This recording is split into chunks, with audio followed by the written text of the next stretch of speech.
welcome our blood viewers to RTD's News English edition. As usual, we bring to you the major and top highlights of tonight. Workshop to validate legal and regulatory texts relating to finance laws. Ministry of Budget.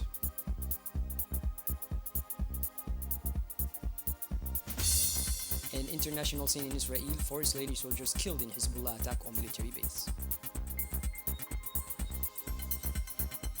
Those were the major and top highlights. Welcome back to our newsroom, our beloved viewers. The issue of climate change is now high on the agenda of all governments. It was against this pressing backdrop that a high-level meeting brought together political decision makers, climate experts, and representatives of international organizations to address major climate-related issues and their impact on development. The event highlighted the urgent need for concrete action on climate challenges, particularly for countries like Djibouti, which are highly exposed to the consequences of climate change. Indeed, a recent World Bank report warned of the considerable economic losses the country could suffer if adequate adaptation measures are not rapidly put in place. The report highlights Djibouti's economic vulnerability in key sectors such as agriculture, fishing, and tourism, which are already suffering the effects of extreme weather events.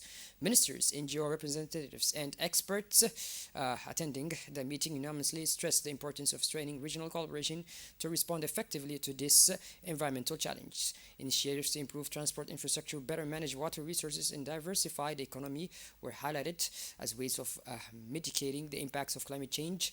One of the main points of discussion was the need for the massive investment in adaptation measures to protect the country's essential infrastructure and services. Discussions highlighted the importance of aligning national development strategies with global climate objectives in line with the Paris Agreement. Strengthening institutional and management capacities was also identified as a key lever for ensuring the effectiveness of investments made. With the issue of climate change now occupying a central place in public policy, the Minister of Finance took the floor to highlight the economic measures put in place to address this crisis. He details the budgetary stakes and the new priorities for sustainable investment. As part of the drive to improve and modernize the national legal framework, a workshop to validate regulatory legal texts was held at the Grand Isla Hotel, organized by the Ministry of the Budget. The event brought together not only the Minister of the Budget, Mr. Ismail Ibrahim Lolli, but also senior figures, including the Secretary General of the Government, the President of the Court of Auditors, representatives of Parliament, as well as national and international experts who had contributed to the drafting of key laws and decrees for good governance. The main objective of the workshop was to examine the issues involved in public finance reform, highlighting the innovations introduced before embarking on an in-depth analysis of the legal texts. The latter must be in line with current socioeconomic needs while respecting international standards. Participants addressed a number of major issues, including the draft organic law on finance laws, and made recommendations to the adoption of more inclusive legislative measures tailored to national realities.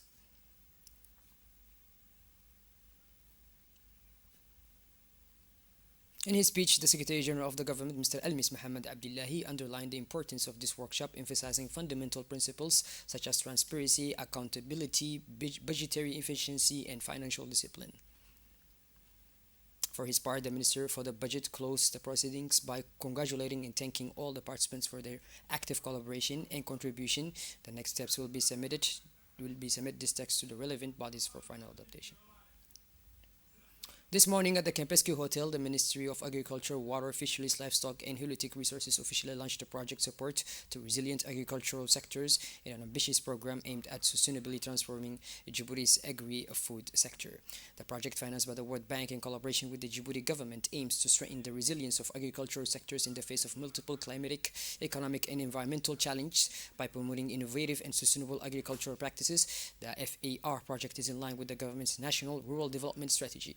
The event was attended by several leading figures, including the Minister of Economy and Finance in charge of Industry, Mr. Elias Moussa Dawale, the Minister of Agriculture, Mr. Mohammed Ahmed Awale, numerous ministry officials and key players in the agricultural sector also attended the meeting to mark the kickoff of the transformative project. The workshop was provided an opportunity to detail the main activities planned under the FAR project while fostering the close collaboration between stakeholders. Participants reaffirmed their commitment to working together to ensure the success of this initiative in a prosperous future for all of Djibouti's farmers. The Minister of Energy in charge of natural resources, Mr. Yunus Ali Gidi, and the Egyptian counterpart, Mr. Mahmoud Mustafa Ismat, virtually signed today afternoon a virtual agreement for the supply and installation in the village of Umar Jaga of a 300 kilowatt solar mini power station and a contract for its implementation entirely financed by the Egyptian government. The event held simultaneously in Djibouti and Cairo took place in the presence of the two Egyptian and Djiboutian ambassadors in our respective countries, His Excellency Mr. Ahmed Ali Bari and His Excellency Mr. Khalid Fadi Mahmoud Al Shazali, as well as the close collaborators of the two ministers from Djibouti and Egypt.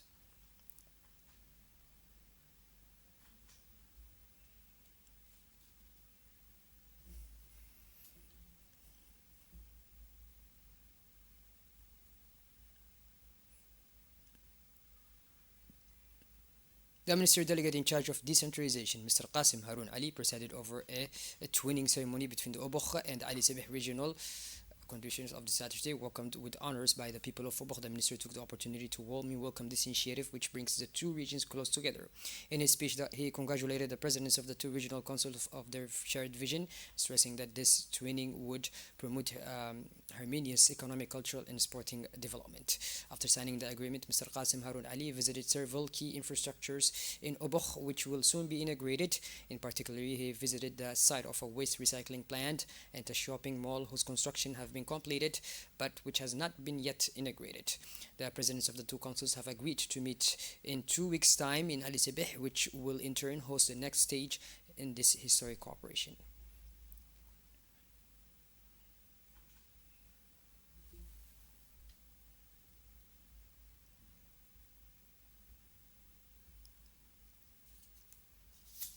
The Foreign Affairs Commission met this Monday, October 14, 2024, to examine Bill number 122/N/24/9th Legislature on the ratification of the Global Convention of the Recognition of Qualification in Higher Education. Chaired by Parliament member Mr. Abdurrahman Awali Yassin, the meeting took place in the presence of the Minister of Higher Education, Dr. Nabil Muhammad Ahmed. At the end of the discussions, the Commission issued a favorable opinion on the transmission of the bill to the public session, marking a key step towards the international recognition of academic qualifications. The National Office for Assistance for Refugees and Disaster Victims, ONARS, in close partnership with the United Nations High Commissioner for Refugees, UNHCR, organized a capacity building workshop on refugee statute determination for members of the National Eligibility Commission. The workshop was attended by a number of leading figures, including the Secretary General of the Ministry of the Interior, the Acting Executive of Secretary of ONARS, Mr. Hussein Shardi, and the UNHCR representative in Djibouti. Members of the National Eligibility Commission were also present to enhance their knowledge and skills on international protection mechanisms and procedures relating to the recognition of a refuge statute. The central aim of the workshop was to enhance participants' expertise in asserting refuge claims and in line with the international standards to ensure fair and effective protection of the displaced people. This event illustrates Djibouti's ongoing commitment alongside its international partners to promoting durable solutions and respect human rights for refugees. As part of the efforts to promote diversity and inclusion in the world of work, the National Agency for Peoples with Disability (AMPH) and the Djibouti Chamber of Commerce, in collaboration with the United Nations Development Program, organized a workshop this morning to raise awareness and popularize initiatives for the professional integration of people with disabilities. The workshop was held in the conference room of the Djibouti Chamber of Commerce and was attended by a number of senior officials, including the President of the Chamber of Commerce, Mr. Yusuf Musa Dawali, the Managing Director of the MPH, Mr. Douali Said Mahmoud, the Managing Director of INFIP, as well as the UNDP representative and representatives from the private sector. The main aim of the workshop is to raise awareness among employees and business leaders of the challenges faced by people with disabilities and the suitable working environments conducive to their integration to the world of working. The statistical group instead organized an important regional workshop on disability statistics in Djibouti at the Place Kempinski. The meeting, a first of this scale in Djibouti, testifies to the country's strong commitment to the inclusion of people in line with disabilities. In 2018, under the impetus of President Ismail Omar Guelleh, Djibouti adopted a law to protect the rights of people with disabilities. Affirming its role as a regional model, the government continues to guarantee equal opportunities and fundamental freedoms for all citizens without distinction. The event brought together experts from over 25 French French-speaking African countries, representatives of international organizations and civil society players. Participants including Instat Director General Dr. Ibrahim Abdi Hadi, representatives of the National Agency for Persons with Disabilities, members of University College London, representatives of the German Agency for International Cooperation, and several representatives of international organizations involved in disability issues. The workshop was part of the regional initiative to improve the collection and analysis of data on people with disabilities with the aim of promoting greater social and economic inclusion. Shifting gears towards the international scene now, four soldiers were killed in a Hezbollah drone attack on a military base south of Haifa, the Israeli military said, as Israel escalated its conflict with Hezbollah in Lebanon. Four Israeli Defense Forces soldiers were killed and seven others were critically wounded, the army said in a statement. 67 people, five of them in serious conditions and 14 in moderate conditions, were injured when a drone exploded near Binyamina in the Haifa area.